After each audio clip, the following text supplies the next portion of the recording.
సాధారణంగా మా ఇంటికి ఒక రకమైన మనుషులే వస్తారు. అలాంటిది ఈరోజు ఆది దంపతుల్లా మీరు వస్తే నా నోట మాట రావడం లేదు. నీ ఇంటికి నీ అన్న వదిలే వచ్చారని అనుకో. అవునమ్మా, భువన చెప్పిందే నిజం. నన్ను నీ అన్నయ్య అనుకో. మన మల్లికినెవరో పెళ్లి చేసుకోబోతున్నారంటండి. తను కూడా అతన్ని ఇష్టపడుతోంది. ఎంత చల్లటి కబురు చెప్పావమ్మా. ఇదిగో ఈ శుభ సమయంలో మీ అన్నయ్య నీకు అందిస్తున్న చిరుకానుక. అయ్యా, ఆ బుడ్డది ఒకటి ఏడుస్తుందయ్యా. తాగిన కొద్ది పాలు వాంతి చేసుకుంది.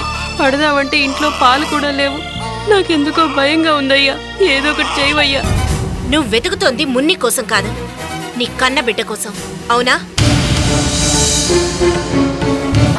నేనొక పాపిష్టిదాన్ని.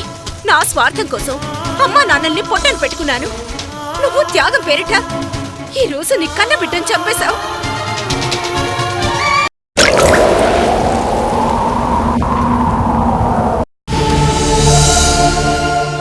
ఏ కన్న తల్లి అనకూడని మాట అన్నావు. పైన తథాస్తు దేవతలుంటారే. ఇలా అనడం ఎంత అపశ్రుతో నీకేం తెలుసు?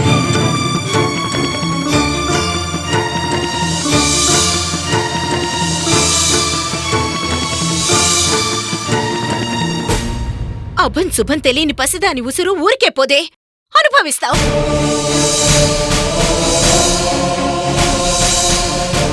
జీవితాంతం అనుభవిస్తావు.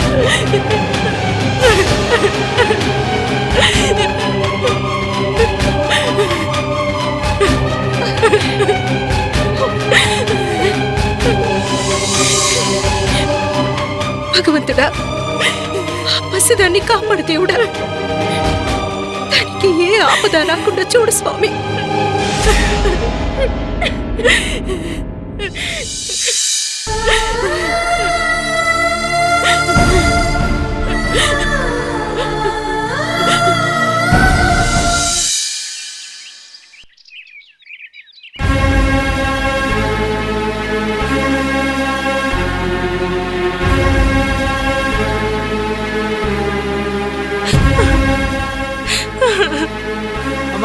అమ్మా, పసిబిడ్డ ఒళ్ళు కాలిపోతుంది. కాపాడండమ్మా. మీకు పుణ్యం ఉంటుందమ్మా. మా బిడ్డ ప్రాణాలు కాపాడండమ్మా. చిచి, మీరసలు బయటికి నడవండి. మీలాంటి వాళ్ళు మా హాస్పిటల్కి రావడం వల్ల ఇక్కడికి వచ్చే పేషెంట్స్ కూడా రాకుండా పోతారు. అలా అనకండమ్మా. చంటిది ఎలాగైనా మీరే కాపాడాలమ్మా. ఏంటి గోలా? ఎవరు వెళ్ళు? అయ్యా డాక్టర్ సారు, నా బిడ్డ నువ్వే కాపాడాలయ్యా. బిడ్డ ఒళ్ళు కాలిపోతుందయ్యా. ఏంటమ్మా నీ ఏడుపు? ఈ హాస్పిటల్లో ట్రీట్మెంట్ చేయాలంటే చాలా ఖర్చు అవుతుంది. అయ్యా, గరీబోళమయ్యా. బిడ్డని కాపాడయ్యా. జీవితాంతా నీకు రుణపడి ఉంటామయ్యా. నీకు పుణ్యం ఉంటుందయ్యా. ఇక్కడ పుణ్యం కోసం ట్రీట్మెంట్ చేయరమ్మా.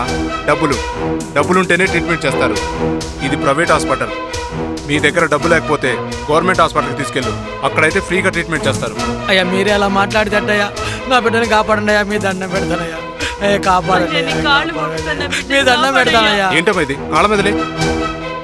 మీకు చెప్తే అర్థం కదా? నర్స్, వీళ్ళని బయటికి పంపించేసాయి. అదండమ్మా, బయటికి నడవండి. వెళ్ళండి. పెద్ద డాక్టర్ గారు వచ్చి టైం అయింది. వెళ్ళండి. వెళ్ళమంటుంటే ఏమైంది నర్స్? అయ్యా, పెద్ద డాక్టర్ సార్ వీళ్ళ దగ్గర డబ్బులు లేవంట. పాపకు ట్రీట్మెంట్ చేయమంటున్నారు. ఎలాగైనా నా బిడ్డని కాపాడండి అయ్యా. ఉండండమ్మా. ఏంటిది doctor? Please attend the case. అది కాదు సార్, వాళ్ళది. Please do what I say. Doctor అంటే ప్రాణాలు పోసేవాడే కానీ డబ్బులు లేవని ప్రాణాలు తీసేవాడు కాదు. వెంటనే ట్రీట్మెంట్ స్టార్ట్ చేయండి. ఓకే, పాపం తీసుకున్నారండి.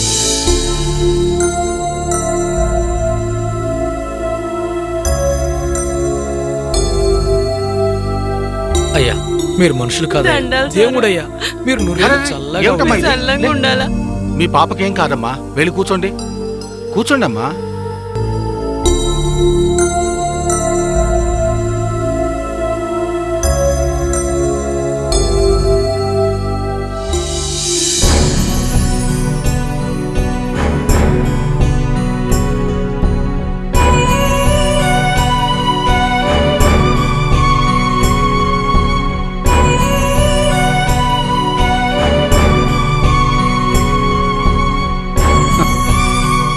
నేను దేవుణ్ణట, మనిషిని కాదట.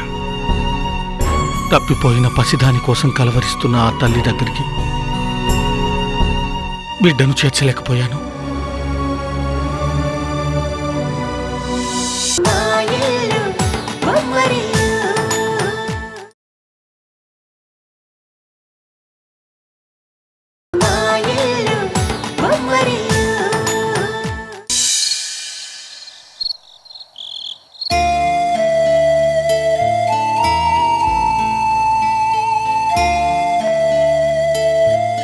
పాపం భార్గవి, తను బాధలో ఉంది. ఈ పరిస్థితిలో తనను ఓదార్చాల్సింది పోయి నా బాధలు చెప్పి ఇంకా తనని బాధ పెట్టకూడదు.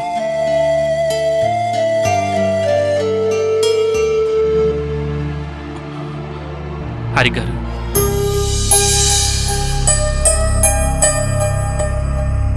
నేను వచ్చి 24 గంటలైంది. వచ్చినప్పటి నుంచి మున్ని గురించి మిమ్మల్ని అడుగుతూనే ఉన్నాను. అయినా ఒక్కరు కూడా పట్టించుకోవటం లేదు. అసలు మీకెవరికి చీమ కుట్టినట్టు కూడా లేదు. నా పాటికి నేను మాట్లాడుతుంటే మీకేం పట్టనట్టు వెళ్ళిపోతారేంటండి? మీ కంటికి నేనేమైనా పిచ్చివాళ్ళ కనిపిస్తున్నానా? నా మున్ని గురించి అడుగుతుంటే ఏం మాట్లాడరేంటండి? అవును, మాట్లాడలేను. మీరెన్ని అడుగుతున్నా మాట్లాడలేను. ఎందుకంటే ఏం మాట్లాడాలో అర్థం కాక.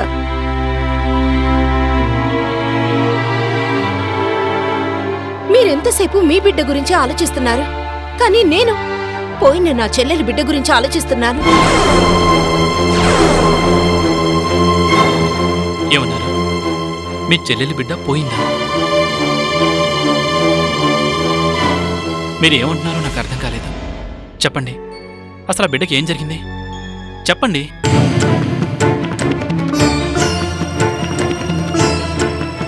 మీరు నా దగ్గర ఏదో విషయం దాస్తున్నారు. అసలు ఏం జరిగింది చెప్పండి. అవును, దాస్తున్నావు. తప్పదు, దాచాలి. అన్ని విషయాలు మీతో చెప్పలేం కదా. చెప్పలేనివి కూడా చాలా ఉంటాయి. హారిక గారు, మీకు నా విషయం అర్థం కావటం లేదు. నా దగ్గర ఎక్కువ టైం లేదు. త్వరగా నేను నా బిడ్డను చూడాలి, వెంటనే చూడాలి. లేకపోతే లేకపోతే చూసే అవకాశం దక్కదంటారు, అంతే కదా?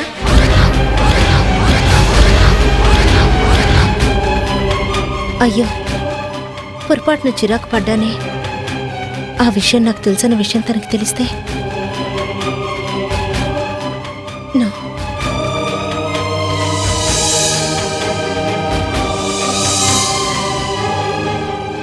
ఎంత గొప్పవారండి మీరు. ఇద్దరూ ఇద్దరే. జీవితం అనే ఈ నాటకంలో మహత్తరమైన త్యాగమూర్తుల పాత్రలు పోషిస్తున్నారు.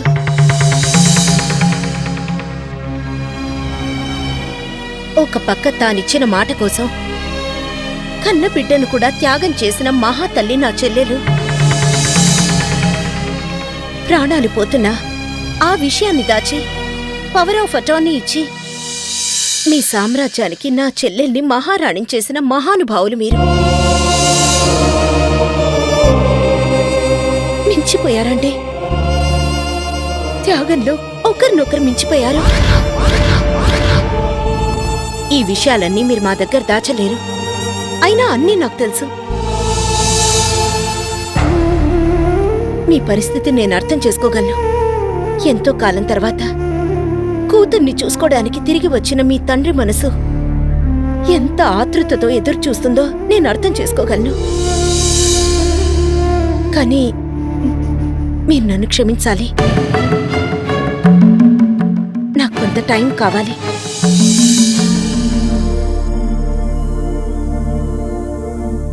అవును అవినాష్ గారు, మీ మున్నిని మీకు చూపించడానికి నాకు కొంత టైం కావాలి. మా అమ్మ పరిస్థితి బాగలేదు. మా అమ్మ గుండె జబ్బు మనిషి.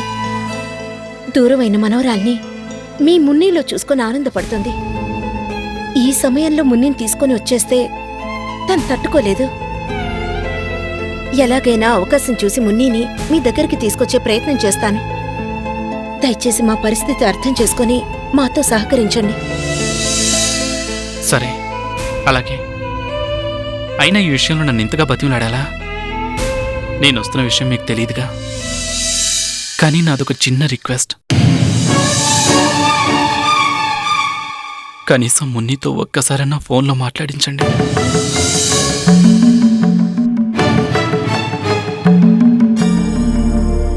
ప్లీజ్. సరే, అలాగే, తప్పకుండా మాట్లాడిస్తాను. థ్యాంక్స్ అండి.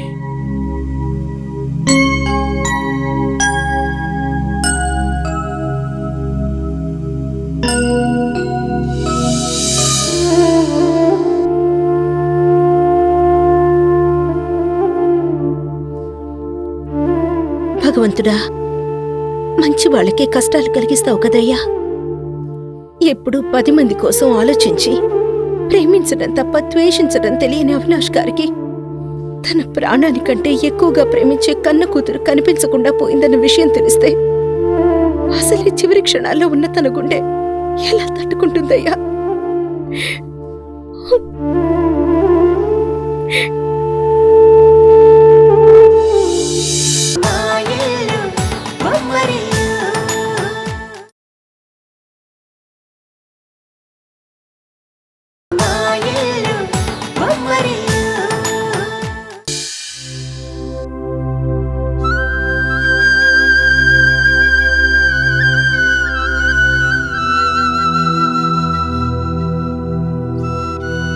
ఏమే పొద్దున్నుంచి ఏమి ఎంగిలన్నా పడలేదు, ఈ రొట్టెలన్నా తినవే.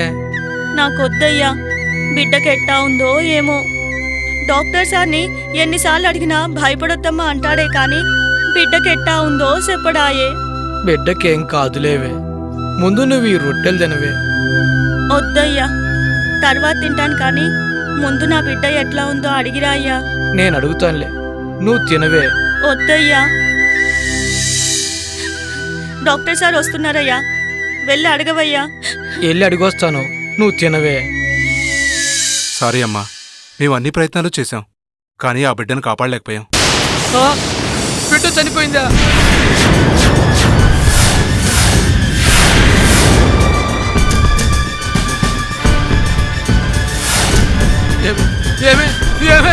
ఏమైంది? ఏమైంది? డాక్టర్ గారు, డాక్టర్ గారు, డాక్టర్ గారు! అయ్యో,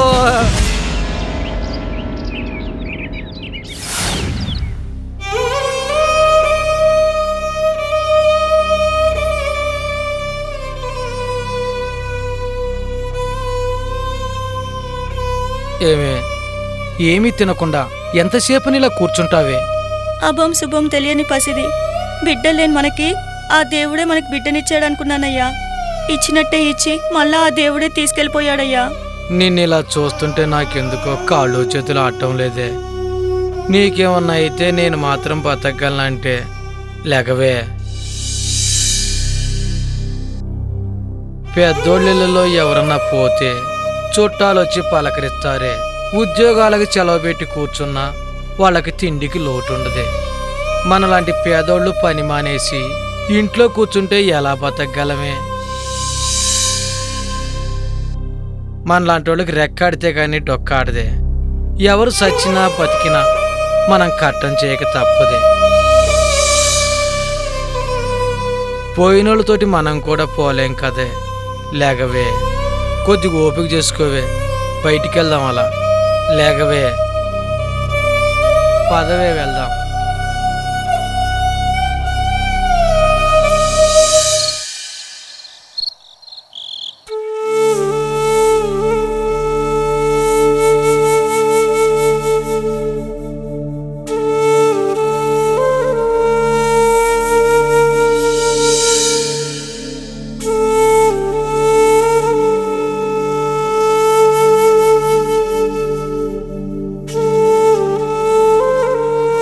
అమ్మా, అమ్మా,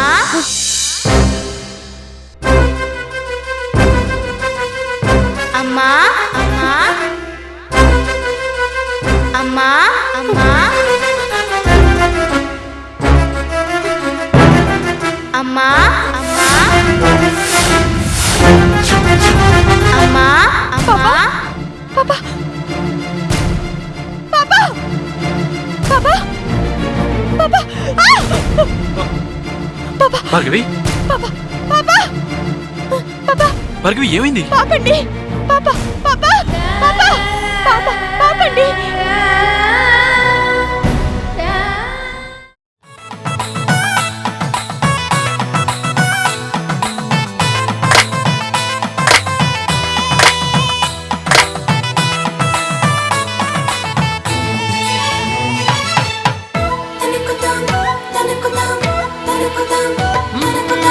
ఎక్కడిదో అల్లరి గాలి సరదాగానే వీచే, చిన్నారి కిన్నెరసాని పయనాలేమో చూసి